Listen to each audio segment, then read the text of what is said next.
যেসব ত্রাণ সামগ্রী পৌঁছে দেওয়ার কথা ছিল সাধারণ মানুষের ঘরে, সেগুলোই যদি বছরের পর বছর গুদামের অন্ধকারে পড়ে থাকে তাহলে প্রশ্ন উঠবেই। শুধু ত্রাণই নয়, বিধায়ক কার্যালয়ে কন্ডোমের প্যাকেট উদ্ধার হওয়ার অভিযোগ উঠেছে। আর সেই প্রশ্নকে হাতিয়ার করে এবারে সরব বিজেপি। সরকারি ত্রাণ বন্টনে দুর্নীতির অভিযোগ তুলে রাস্তায় নেমেছে বিরোধী শিবির। শুধু ত্রাণ সামগ্রী নয়, বিধায়ক কার্যালয় সংলগ্ন এলাকা থেকে বিভিন্ন সামগ্রী উদ্ধারের দাবিকে কেন্দ্র করে তৈরি হয়েছে নতুন রাজনৈতিক চাপানোতর। ফলে স্বাভাবিকভাবেই পূর্ব বর্ধমানের খণ্ডঘোষে এখন ত্রাণ বিতর্কই রাজনীতির কেন্দ্রবিন্দুতে। দেখুন যে এরা এই পার্টি অফিসগুলোতে কি হতো, সন্দেশ খালি একটা সামনে এসেছে, একটা সন্দেশ খালি সামনে এসেছে, কিন্তু প্রত্যেকটা তৃণমূল নেতাদের অফিস সন্দেশ খালিতে পরিণত হয়েছিল। আই রিপিট, যে একটা সন্দেশ খালি সামনে এসেছে, কিন্তু পশ্চিমবাংলার প্রত্যেকটা তৃণমূলের পার্টি অফিস, প্রত্যেকটা বিধায়ক কার্যালয় এইরকম সন্দেশ খালিতে পরিণত হয়েছিল। খনিক পরিকল্পনার স্বার্থে পার্টি অফিসে সাদা সান রাখা হলো কেন? বিধায়ক তুমি জবাব দাও। শনিবার খণ্ডঘোষ বিধানসভা এলাকায় বিজেপি কর্মী সমর্থকেরা বিক্ষোভ এবং পথ অবরোধে সামিল হয়। তাদের অভিযোগ, সরকারি প্রকল্পের আওতায় সাধারণ মানুষের জন্য বরাদ্দ বিপুল পরিমাণে ত্রাণ সামগ্রী প্রকৃত উপভোক্তাদের হাতে না পৌঁছে দীর্ঘদিন ধরে বিভিন্ন গুদামে মজুত করে রাখা হয়েছে। সম্প্রতি একাধিক গুদাম থেকে বিপুল পরিমাণে সাদা থান, কাপড় সহ নানা সামগ্রী উদ্ধার হওয়ার দাবি তুলে শাসক দল তৃণমূল কংগ্রেস এবং স্থানীয় বিধায়ক নবীন চন্দ্র বাগকে নিশানা করেছে বিজেপি। বিজেপি কর্মী কি বলছেন শোনাবো আপনাদের। দেখুন, আপনারা সকলেই জানেন যে খণ্ডঘোষের বিধায়ক নবীন চন্দ্র বাগ দীর্ঘদিন ধরে বিভিন্ন দুর্নীতির সাথে উনি যুক্ত।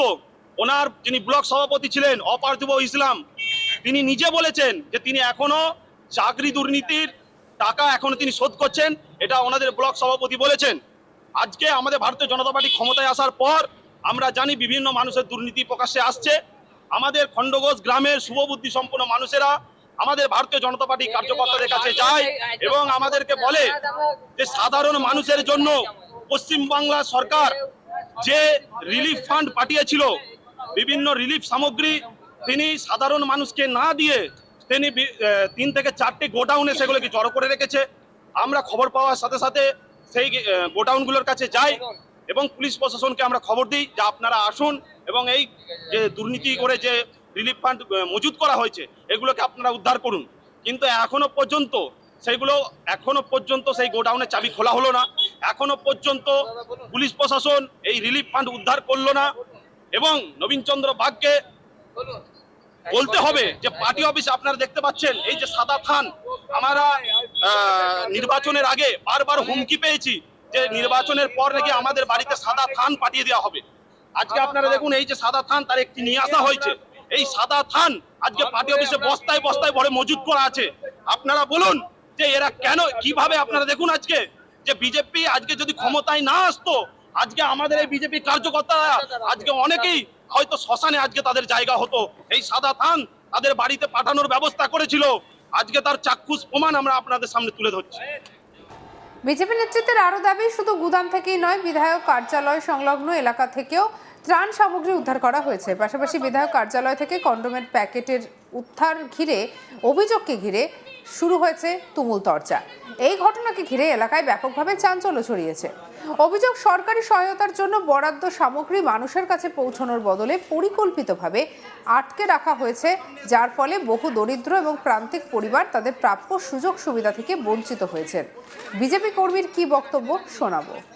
আমরা এই খবরটা আমাদের কাছে ভোটের আগে থেকেই আমাদের কাছে ছিল যে বিধায়ক উনি তার চেলা চামুন্ডাদের দিয়ে আমাদের খণ্ডঘোষ বিধানসভায় যত ভারতীয় জনতা পার্টির কার্যকর্তা আছে তাদের প্রত্যেককে মার্ডার করবে, খুন করবে, পিস পিস করে কাটবেন, কেটে তাদের পরিবার স্ত্রীদেরকে থান কাপড় পরাবেন।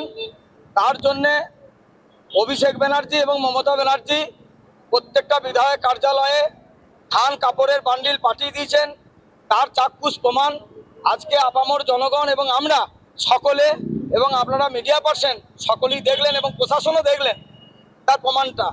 তাহলে একটা স্থানীয় বিধায়কের যদি এইরকম মেন্টালিটি হয়, তাহলে এখন আমি আমার সমস্ত কার্যকর্তাকে নিয়ে আমি কি করে তাদেরকে সামাল দেবো সেটা আপনারাই ভাবুন।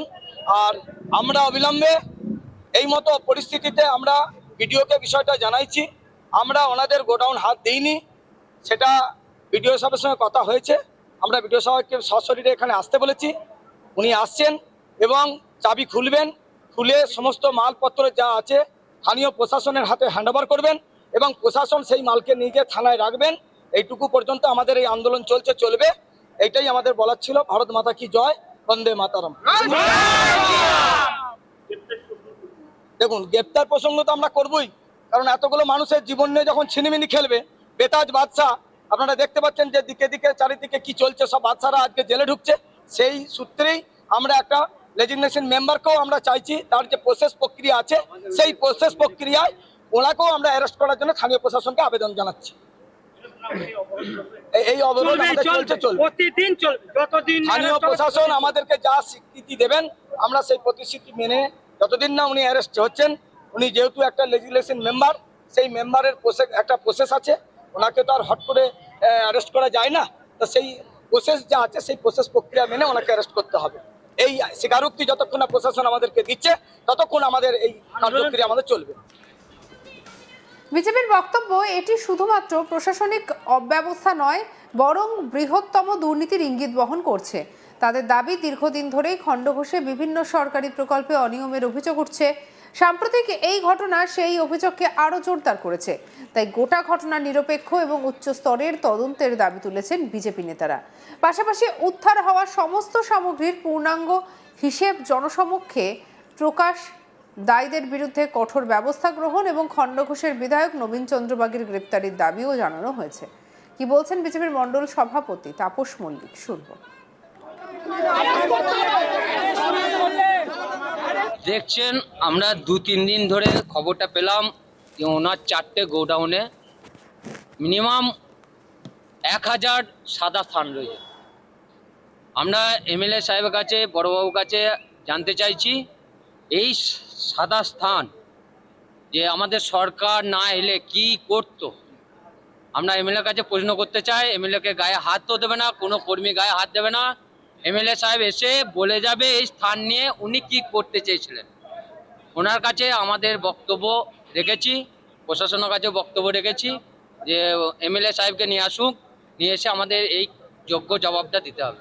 কারণ হচ্ছে 4টে গোডাউনে যা মাল ছিল, প্লাস 2 দিন আগে ওইদিকে শ্মশানে, ওইদিকে একটা শ্মশান আছে, শ্মশানে কিছু মাল পুড়িয়ে দিয়েছে। উনি যে দুর্নীতি করেছে, বালি খাতগুলোকে একটা খাত মালিককে 30 লক্ষ টাকা করে নিয়েছে ভোটের সাথে, সেটা প্রমাণ আছে। মানে অপার্টি ইসলাম যে বলেছে কথাগুলো বাস্তব সত্যি কথা বলেছে। কারণ এইখানে আমি খণ্ডঘোষে আসি প্রত্যেকটা দিন। 4 তারিখে, আগে 3 তারিখে ঘটনা, এমএলএ সাহেব মিটিং করেছে, তাপসের মুন্ডুটা কেটে যন্ত্র দোকানের সামনে ঝুলি রাখে দেবো। অপর বিজেপি কর্মী কি বলছেন, শুনবো। নবীন চন্দ্র বাগ মহিলাদিকে নিয়ে রাতের অন্ধকারে রঙ্গ তামাশা করতো, পিঠা বানাতে নিয়ে আসতো। এই খন্দকার বিধানসভার মহিলাদিকে প্রলোভন দেখিয়ে পিঠা বানানো নিয়ে করাতো। আই দেখুন, আপনারা নিজেরাই দেখুন, আই দেখুন কত পড়ে রয়েছে। আমি না একটা হাতে করে তুলেছি, আই দেখুন কত পড়ে রয়েছে। এত কন্ডম কোথা থেকে এলো?